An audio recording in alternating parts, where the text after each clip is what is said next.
ama ku gobaabinaysaa waxaan ku gobaabinayaa shacabka Soomaaliyeed meel kasta uu joogo in cid ay qoladan qowleysatada oo khawaarijta aysan dhaafeen ay jirin gurigaaga hadaad joogto dhibaatadooda kugu soo gaarayso goobtaada ganacsiga hadaad joogto dhibaatadooda kugu soo gaarayso waxaan ku baraarujinaa inay u istaagaan sida u dabar goy lahaayeen qoladan aadaan u mahadsantihiin waatay daawadayaal markaana waxaa garabka taagan wariyahayaga Ismaaciil Mukhtaar Cumar Ismaaciil Oranjo Ismaaciil ku soo dhawow warbaahinta qaranka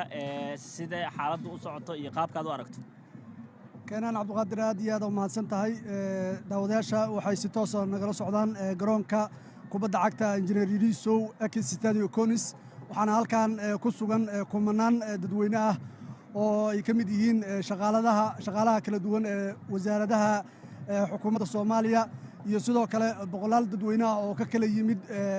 degmooyinka ay ka kooban yahay gobolka Banaadir waxaa halkan ka socdo isu soo bax ballaaran oo dawladda Soomaaliya ay ku baaqday kaas oo loogu magac daray kacdoonka shacabka waxaana ka muuqata dadka shucuur aad u kacsan oo la xiriirta sida ay uga go'an tahay in guud ahaan ummadda Soomaaliyeed ay ka qayb qaataan dagaalka uu iclaamiyey madaxweynaha jamhuuriyadda Soomaaliya mudane xasan sheekh maxamuud kaas oo ka dhanaa maleeshiyaadka khawaarijta ee al-shabaab oo dhammaan inta badan gobollada dalka Soomaaliya hadda ay ka sifeeyeen ciidamada qalabka sida ee Soomaaliya oo kaashanaya kacdoonka shacabka Soomaaliyeed ee ka bilowday gobollada dalka dadka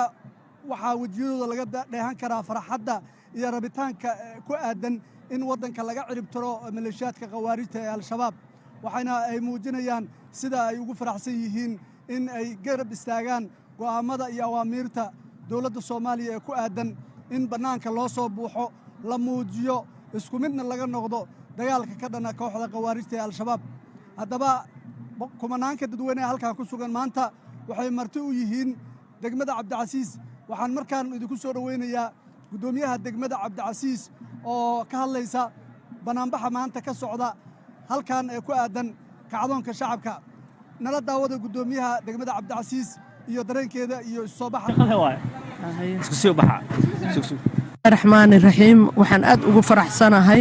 barnaamijkan uu maanta ku dhawaaqay madaxweynaha oo ahayd hore in loogu dhawaaqo oo ahayd in badan oo hore in la sameeyo maanta la ilaahay uu ku soo duway madaxweynaheena qaranka aad baan ugu faraxsanahay waan soo dhaweynayaa waa tahay gudoomiye dabcan waxaad gudoomiye ka tahay degmadan Cabdicasiis oo marti gelinaysa barnaamijkan kacdoonka shacabka ee la isaga xoreynayo kooxaha khawaarijta ee al-shabaab dabcan dadweyne fara badan ayaa degmadaada ku sugan oo ama degan dadweynahaasi ma jirtaa baraarujin aad u sameeyaan si ay isaga xoreeyaan shacabkaas ama kacdoon ay u sameeyaan bismillaahi raxmaani raxiim waa su'aal aad u wanaagsan waa sameynaa xala u dambeysay 1500 oo ciidan ayaa annaga oo ah maamulka oo hor socona ayaan guri to guri aan wacyigelin iyo baaris iyo baraarujin intaba aan isugu darnay waxaan leenahay urur dhalinyaro waxaan leenahay xarun la dhahayo Cabdicasiis Youth Center oo waxyaalaha lagu baro ay ka mid tahay koow wacyigelinta iyo fahamka dawliga ah iyo ka tanaasulka xaq jirka marka Cabdicasiis waa meesha ugu yar ee xaq jirku uu joogo Cabdicasiis waa xeeb xadaarad leh oo isugu yimaadaan dad ilbaxa oo kaga faa'iideysta xilliyada ay time-ka hayaan inay u soo dalxiis tagaan degmada Cabdicasiis waanan ka sameynaa xeebta waxaan ka sameynaa baraarujin gudaha waxaan ka sameynaa baraarujin xarumaha sportska waxaan ka sameynaa baraarujin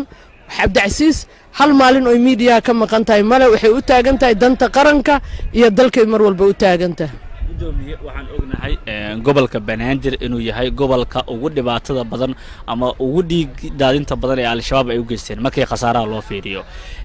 ma tahay xilligan shacabka Soomaaliyeed ma u tahay fursad weyn oo ay kooxahaas argagixisada isaga xoreyn karaan waa run shacabka Banaadir waxaa ragaadiyay dhibaato taxadiyo badan ay ka geysteen nimanka khawaarijta ah iyagoo u baabi'iyay dhan dhaqaale dhan nafeed dhan mentally iyo dhan physically ba oo dad badan ay damage noloshooda ay gaarsiiyeen maantana hadayba garan waayaan inay ka qayb qaataan kacdoonka nimanka inta sameeyay looga hortagayo u malayn maayo inay accept gareyn doonaan reer Banaadir garoonkaadna ka arki doontaa caadifadooda iyo fikirka ay ka qabaan iyo go'aanada uga degsan ugu dambeyn shacabka gobolka Banaadir gaar ahaan shacabka degmada Cabdicasiis oo adigu aad gudoomiye u tahay maxaad ku baraarujinaysaa ama aad ku bogaadinaysaa inay qabtaan waxaan ku baraarujinayaa walaalayaal dagaal wiila ku dhinto wiil kuma dhasho wiil kastoo naga dhinto ama xagjir ha noqdo ama ha noqdo dhalinyaradeenna waa wiil Soomaaliyeed waa kuwii bari difaaci lahaa cadawga Soomaaliyeed waa kuwii bari aan ku faani lahayn kuwa qawaariijta waxaan leeyahay ka waantooba waxa la idin fidiyay gogol nabadeed xaasaskiina waxa loo fidiyay